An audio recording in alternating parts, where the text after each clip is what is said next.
Waitress notices boy's distress. Her quick action saves his life.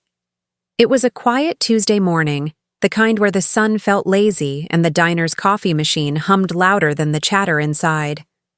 Melinda, a waitress with gentle eyes and a warm smile, had just tied her apron and wiped down the counter like she always did.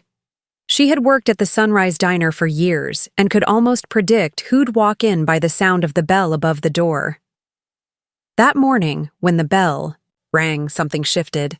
A family of 4 stepped inside. Nothing seemed unusual at first. A tall man with sharp eyes, a quiet woman beside him, and 2 kids trailing behind. But as Melinda greeted them, something in her gut twisted. She led them to a booth by the window and handed them menus. The man answered for everyone, barely letting anyone else speak. "Coffee for me, water for her. Kids'll take orange juice," he said, not even glancing at the children. The woman gave Melinda a tiny smile, almost apologetic. But the kids, they didn't say a word. Not a single glance, not even a whisper. Melinda had seen all kinds of families, loud ones, tired ones, and sweet ones bickering over syrup. But this one was different. The boy, maybe 10 years old, kept his eyes down. His little sister looked younger, maybe 7 or 8. Both sat stiff, quiet, like they were trying to disappear into the seats. As Melinda turned to leave, she noticed something. Just for a second, when the boy reached for his glass, his sleeve lifted. There it was, a bruise. Faint, but clearly not fresh. A sick feeling crawled up her spine. It could have been anything, sure, but something about it felt wrong. She moved. Through her usual motions, putting in the order, checking on other tables, but her mind stayed on that booth by the window. She couldn't unsee the way the kids flinched when their father spoke, or how the mother kept her hands folded tight in her lap like she was holding herself together. She returned with their drinks and tried to make it light. "Here we go. Coffee, water, and some OJ for the little ones." The boy barely nodded. The girl didn't even reach for hers. "Are you ready to order?" she asked, still watching their faces.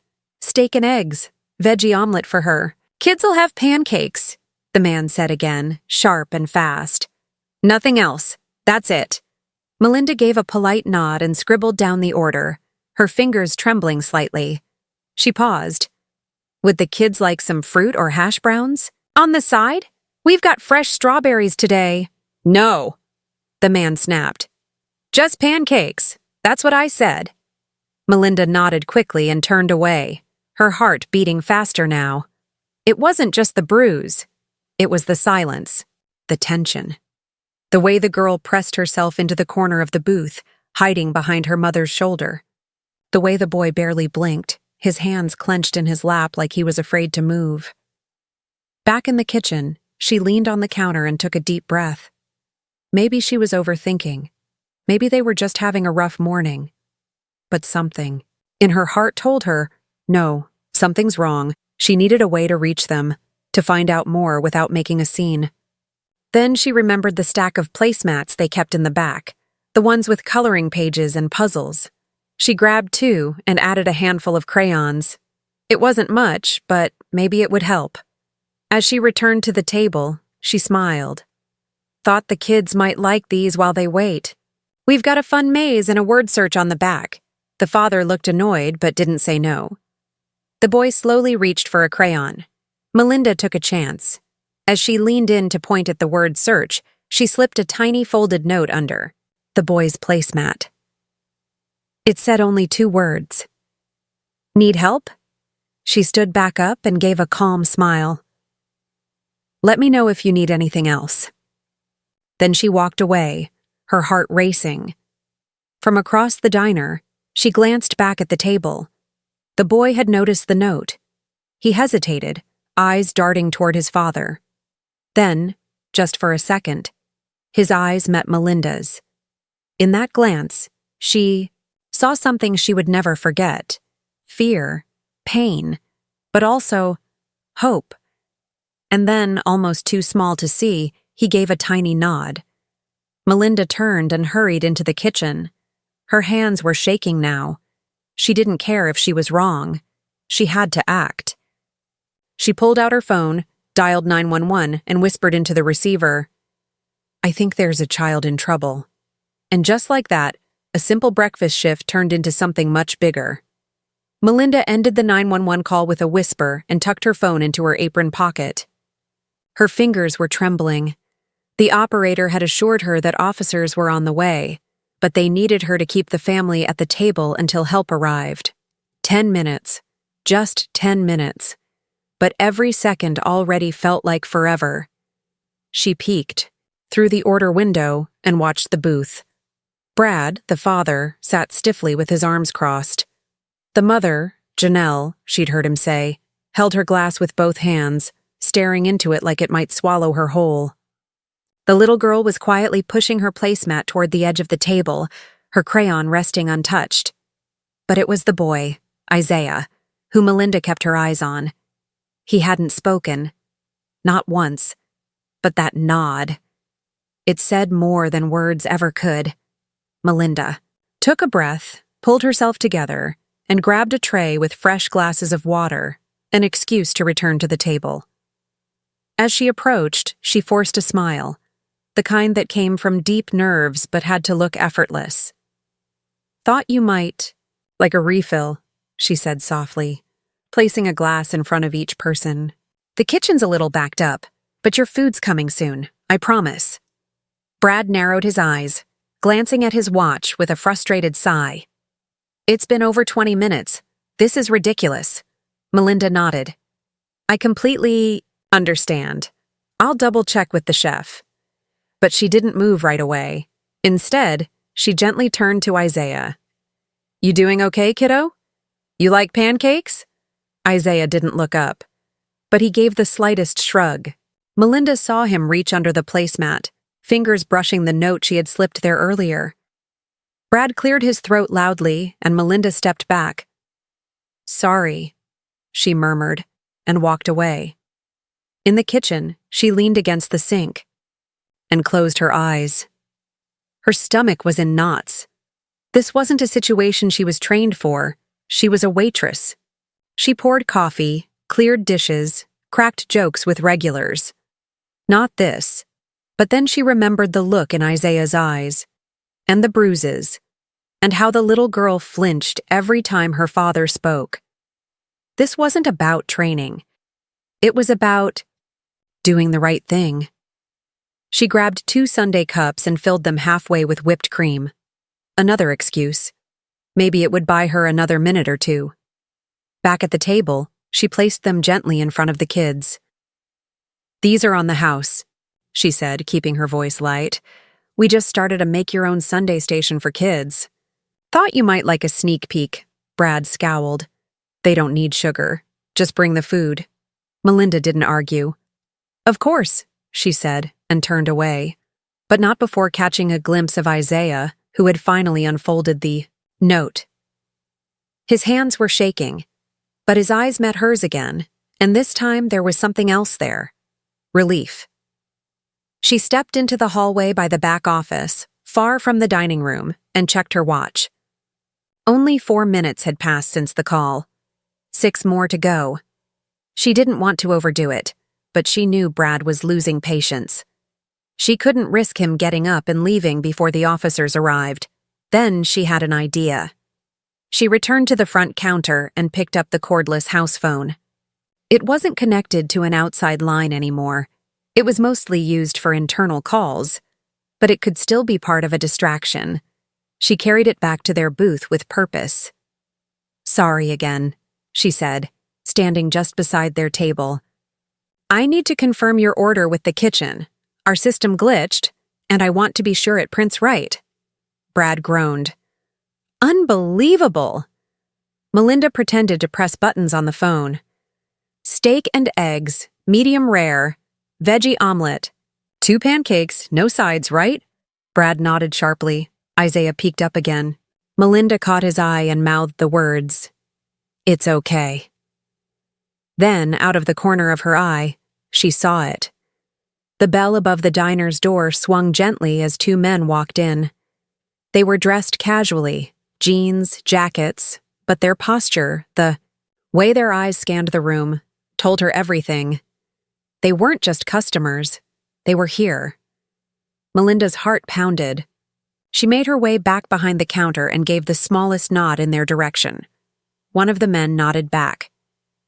It was time. From the kitchen, Melinda watched them move slowly toward the booth. One of them approached Brad. The other waited nearby. "Excuse me, sir?" the first officer said politely. "Mind stepping outside for a quick word?" Brad looked confused, then angry. "What? Why?" "It's just a quick question, nothing serious," the officer said calmly. "We'll have you back inside in no time." Melinda couldn't hear the rest, but she saw Brad's jaw tense, his hand curl into a fist before he stood and followed the officer. The other officer turned to the table and crouched beside Isaiah and Lila. He said something softly. Melinda couldn't make out the words, but she saw Janelle's hand cover her mouth, her eyes wide and full of fear and hope at once. Melinda stayed hidden behind the counter, holding her breath, waiting to see what would happen next, but she knew this wasn't over, it was just beginning. From her place behind the counter, Melinda's hands were clenched around a damp towel, though she hadn't realized she was still holding it. Her heart thudded like a drum in her chest as she watched the officer guide Brad out the door. The second officer remained at the table, crouching low, speaking softly to the kids. It was a strange feeling. Relief, yes, but also fear. This was the moment she had hoped for and dreaded all at once. Everything could still go wrong. What if Brad got angry? What if he came back before the children could talk? What if the kids were too scared to say anything? She could barely hear what the officer was saying, but she didn't need to. She saw it in the boy's face. Isaiah sat stiff, eyes still avoiding everyone, but his hands slowly relaxed on the table. His crayon had rolled off the edge, and he didn't even look for it. He just stared ahead, unmoving. The little girl, Layla, she remembered now, had climbed into the booth beside their mom, resting her head against her shoulder. She looked tired, like a child who hadn't had a good night's sleep in months. Melinda finally exhaled. But then, through the window, she saw Brad outside with the other officer.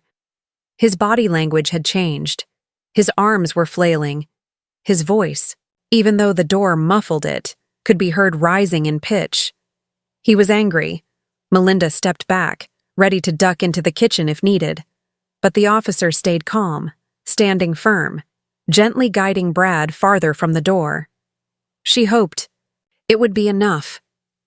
Inside, things were quieter.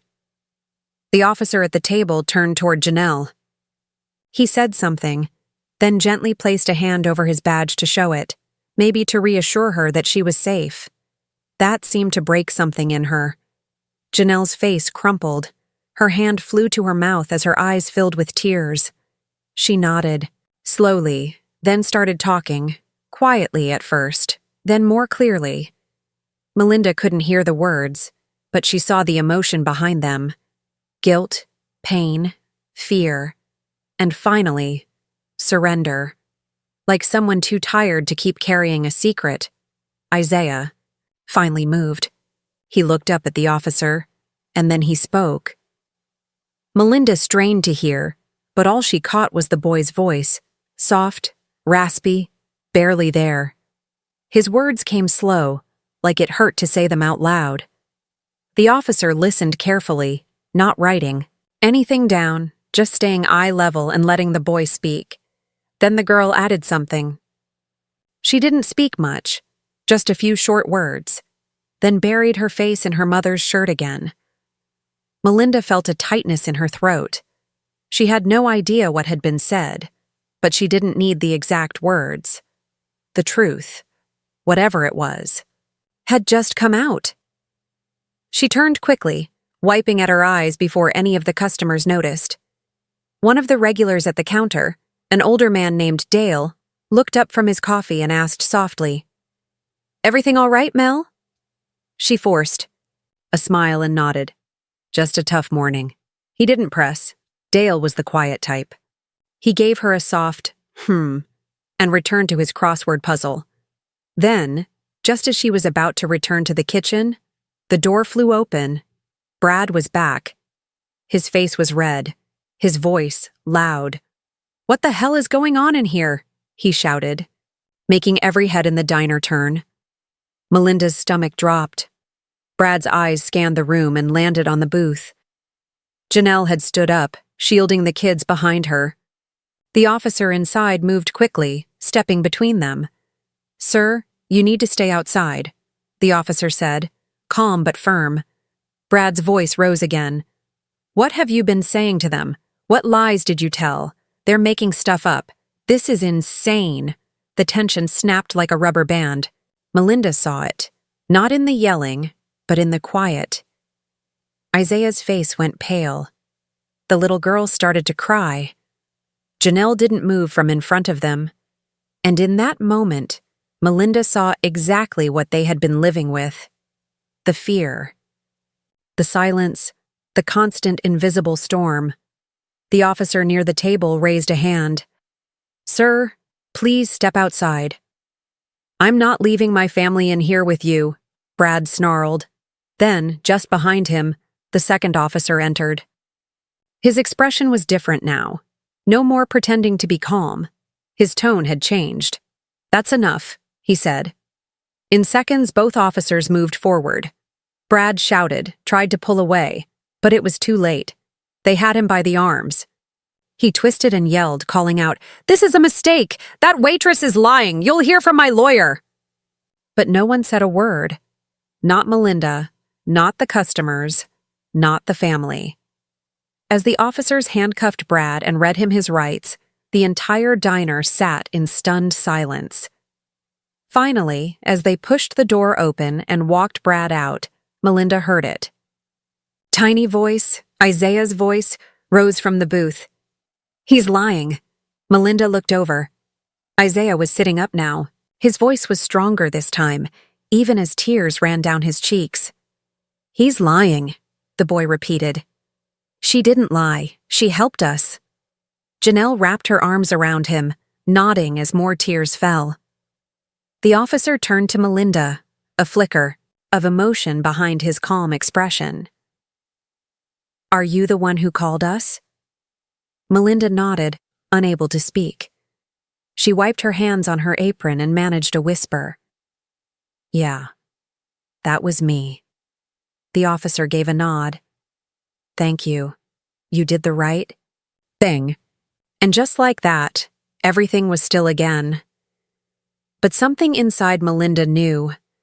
Things would never be the same. The diner was quiet now. Too quiet. The kind of silence that came after something breaks. Brad had been led outside in handcuffs, still shouting as the officers guided him toward the patrol car. But inside, no one moved.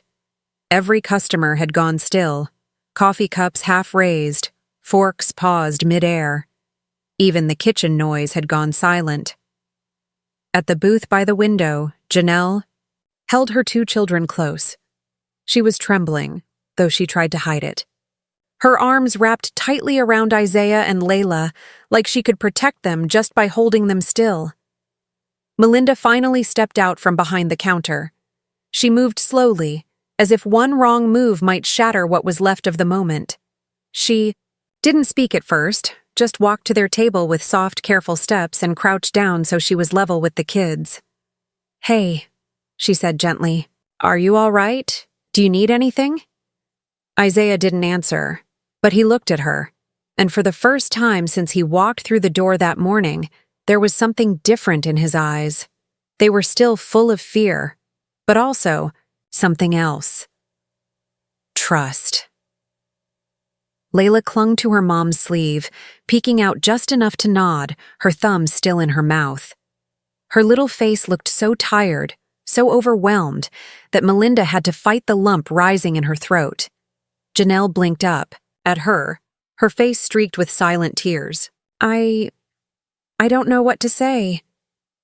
You don't have to say anything, Melinda replied softly. You're safe now. That's what matters. The officer who had stayed inside stepped up beside them.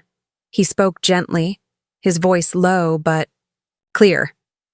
Ma'am, he said to Janelle, we'll need to ask you and the children a few questions. A social worker is on her way. She'll help guide you through the next steps. Janelle nodded slowly. Okay, she whispered, her voice barely audible. Isaiah sat up a little straighter. Are you going to take us away? He asked, his voice small, unsure. Like, somewhere we don't know? The officer knelt beside him. No, buddy. Not unless you want to go somewhere different. We just want to make sure you're safe. You and your mom and your sister. Melinda watched Isaiah's face carefully. He looked at his mom, then at his little sister, who was still curled beside them like a kitten afraid of the world. We don't want to go without her, Isaiah said. She's the only one who ever tries to stop him. Janelle broke then. Her shoulders shook with silent sobs, her hand over her mouth again. Melinda reached across the table and laid her hand gently on Janelle's. You did your best, she whispered. And now, you don't have to do it alone. Minutes passed slowly, like the air itself had thickened. Melinda brought over a fresh glass of water and set it down in front of Janelle without saying anything else. She then returned with 2 cups of warm chocolate milk, topped with a little whipped cream, and set them in front of the kids. Neither child touched theirs right away, but Layla eventually reached for the cup. She didn't say thank you. She just held it in her hands like it was a small comfort she didn't expect. Melinda sat on the edge of a nearby booth, not wanting to crowd them, but staying close just in case. The customers had mostly gone quiet, though one elderly woman came up to the counter and softly said, You did a good thing, sweetheart, before leaving cash on the table and walking out. As time passed, the front door opened again. A woman walked in, professionally dressed, with a badge hanging from a lanyard and a calm, kind expression. She walked straight to the table and introduced herself in a quiet voice. The social worker. Melinda stepped back, letting her take over. She watched, as the woman crouched down and spoke with Isaiah and Layla in the same calm, even tone the officer had used. She took her time, didn't rush. She offered gentle reassurances and handed each child a small stuffed bear from her bag. That, finally, seemed to crack the ice. Layla held hers close, burying her face in it. Isaiah just stared at his, eyes blinking, hard. Then, after a long moment, he looked across the diner and found Melinda. He didn't speak. He didn't need to. He simply gave her a small, tired smile. Melinda smiled back, but it took everything in her not to cry. The officer came over a few minutes later. We'll be taking the family to a safe place, he said. We'll be following up, and there'll be an investigation. But your call made all the difference today. Melinda nodded. I'm just glad they're safe now. Not everyone speaks up, the officer said, his voice steady but meaningful. But you did. As the family gathered their things, a small bag, a few crayons, and that old placemat with half a maze scribbled on it, Melinda noticed something. Just before Isaiah stood, he picked up the note she had slipped him. Need help? He folded it carefully and tucked it into his pocket, and then, without a word, he walked up to her. Melinda knelt to his level, and he reached forward, not to speak, but to hug her, tightly, gratefully. I didn't think anyone would notice, he whispered. Melinda held him for a moment. I'm glad I did. As the family left with the social worker, Melinda stood by the door and watched them disappear down the sidewalk. She felt a strange mix of sorrow and peace. That day hadn't started any differently than usual, but everything had changed. Back inside, the diner began to slowly return to normal. Plates clinked, coffee poured, soft conversations resumed. But Melinda's world felt different now, more fragile, more important. And as she turned back to clean their empty table, she found the placemat still lying there. In the corner, written in unsteady crayon letters, were two simple words: "Thank you."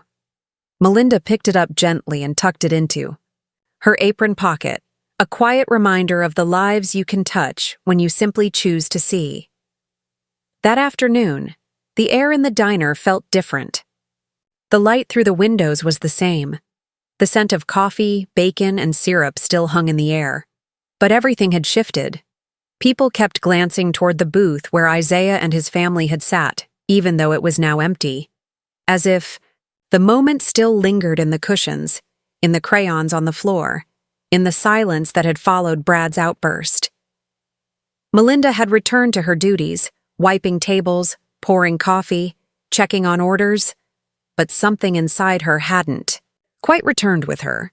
Her thoughts were still at that table, with those two frightened kids and the woman who had spent who knows how many years pretending everything was okay. Her hands moved by habit, but her heart stayed locked in the moment. The officer had told her there would be follow-ups, that they'd probably want to speak to her again, that social services would handle the family's care now. But no part of that gave Melinda peace. She wasn't the kind of person to insert herself in other people's lives. She never had been. But that morning had shaken her to her core. The boy's bruises, his silence, the way he had nodded after reading her note. That wasn't something you could just move on from. Later that evening, just after the lunch rush had faded and the diner grew quiet again, Melinda sat at a corner booth alone, hands wrapped around a lukewarm mug of coffee. Her manager, Rita, a woman in her late 50s with a loud laugh and a heart twice the size of her body, slid into the booth across from her. "You okay?" Rita asked, her voice softer than usual. Melinda gave a slow nod. "I think so. Just a lot." Rita reached across the table and touched her hand gently. "You did good, Mel. Really good." "I keep thinking about those kids," Melinda whispered. "How long they've been living like that. How many times they've probably sat in a place like this, silent, scared, and no one saw it. You saw it." Melinda swallowed the lump in her throat. "But what if I hadn't?" Rita sighed, shaking her head slowly. "We can't save everybody, honey, but sometimes you do get the chance. And when that happens, you just hold onto it with both hands." Melinda didn't answer right away. Her eyes drifted toward the placemat tucked in her apron pocket. She hadn't taken it out yet. She just kept reaching down to feel it was still there. That little piece of paper, scribbled on in crayon by a 10-year-old, was the most important thing she'd carried in years. As she left the diner that night, the sun was already sinking behind the rooftops, painting the sky with strokes of orange and pink. Melinda walked to her car in silence, but her heart was loud with questions. Where were they now? Had the kids eaten dinner? Was Janelle okay? Were the kids scared tonight, or were they already sleeping in beds that finally felt safe? She didn't have answers. But she had a fierce, quiet hope. The next morning, Melinda was back at the diner before the sun. She couldn't sleep. Her body had moved on autopilot. Dress, shoes, keys, coffee. But her mind was still on Isaiah. She stood behind the counter, staring blankly at a row of mismatched mugs, when the bell above the door jingled again. She didn't look up right away. Just another early regular, she thought. "Melinda."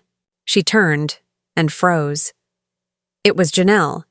She was standing just inside the door, her coat buttoned to the top, her hands clutching a small paper bag. Her eyes looked puffy but clearer, like she had slept, really slept, for the first time in ages. She looked unsure, like she hadn't meant to walk in but couldn't stop herself.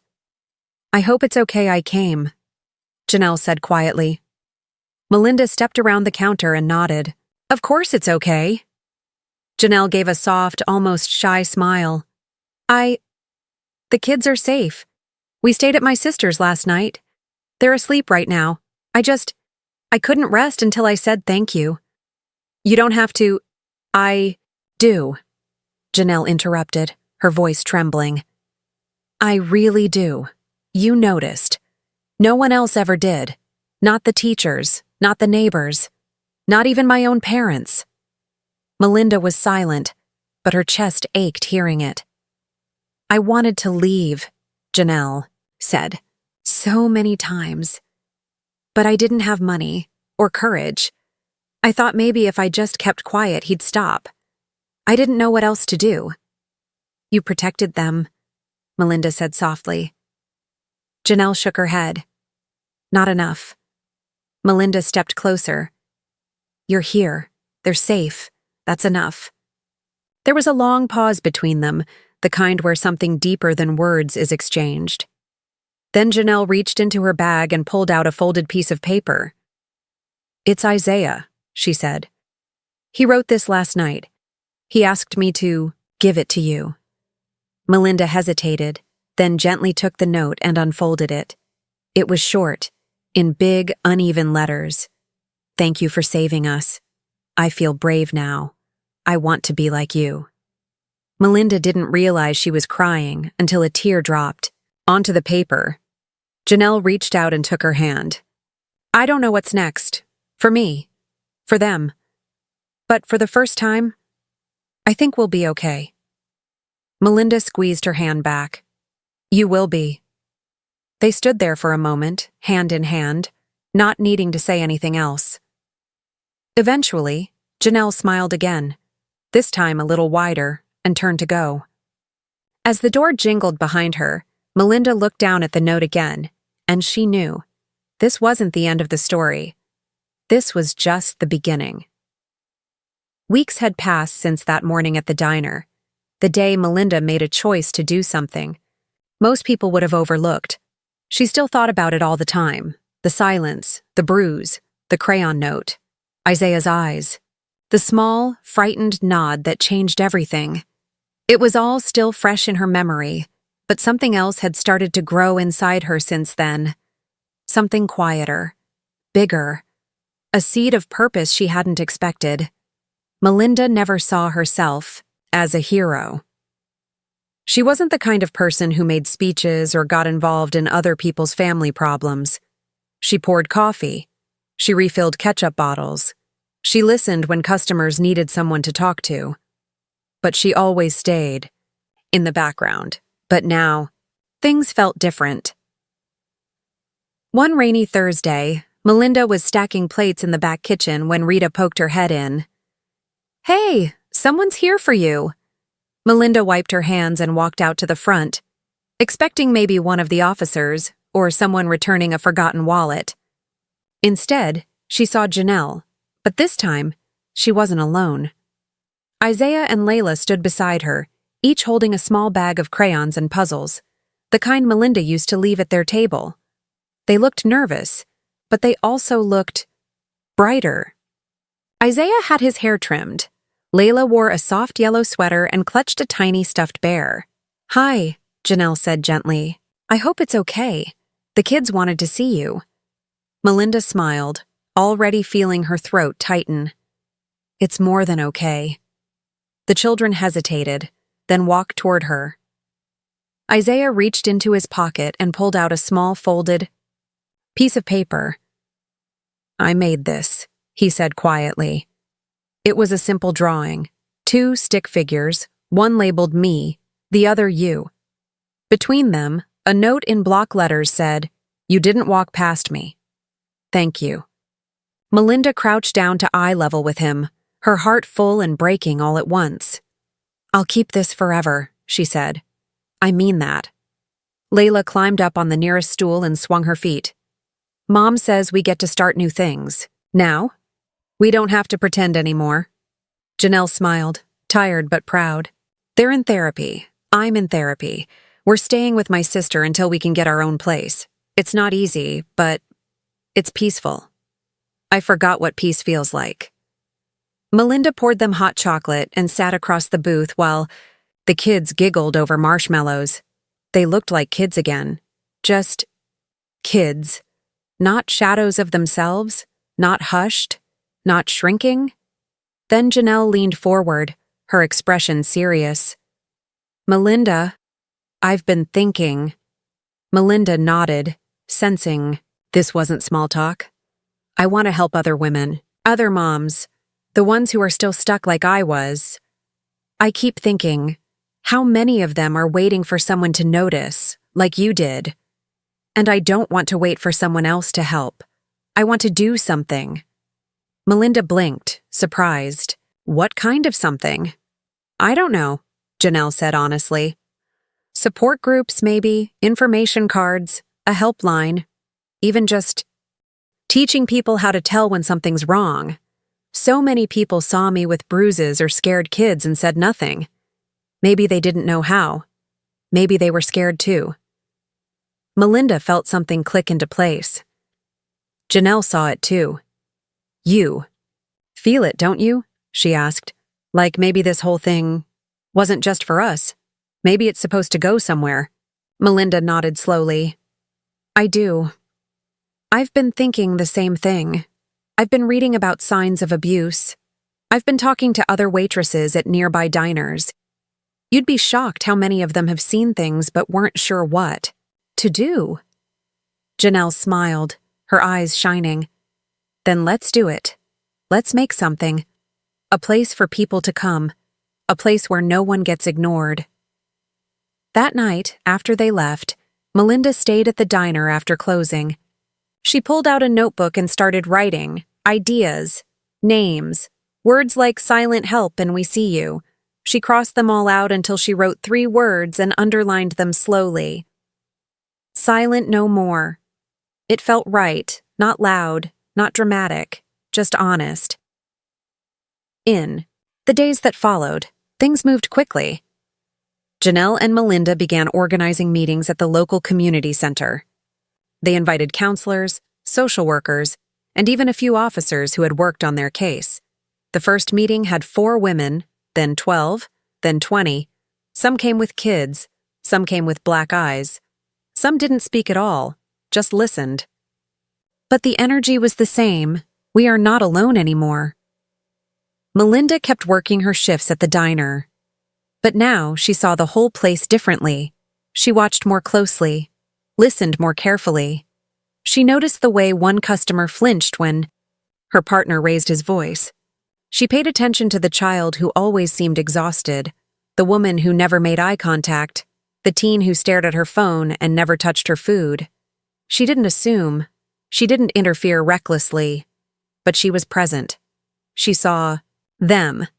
And in the drawer under the register, right next to the extra pens and sticky notes, she started keeping a few small cards, just in case. Each one said, "You are not alone. You are worth saving. When you're ready, we are here." At the bottom, Silent No More, local support group, meets Thursdays. One night, just before closing, Melinda found one of the cards missing. She didn't know who had taken it, but that night, she slept better than she had in years.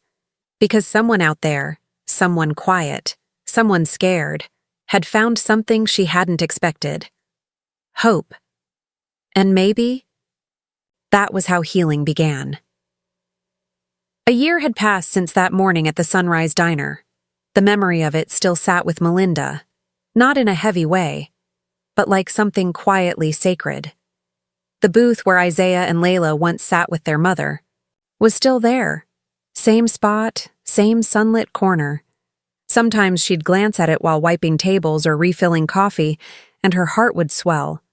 Not with sadness anymore, but with a kind of quiet pride. Life had changed. For her. For them. For many. Melinda still worked the same shifts, poured the same cups of coffee, smiled at the same regulars. But everything else, the way she saw people, the way she moved through her world, had transformed. And so had the diner. The once ordinary restaurant had become something more. Word had spread about the waitress who helped save a family. Locals started coming in not just for breakfast, but for comfort. Conversations changed. people lingered longer, shared a little more. Some customers came alone but left with phone numbers, of support groups. Some came in scared and left with something they hadn't carried in years. Hope. And in the center of it all was Melinda, quietly watching, gently helping. On Thursdays, she always wrapped her shift early to head to the community center where Silent No More had found a second home.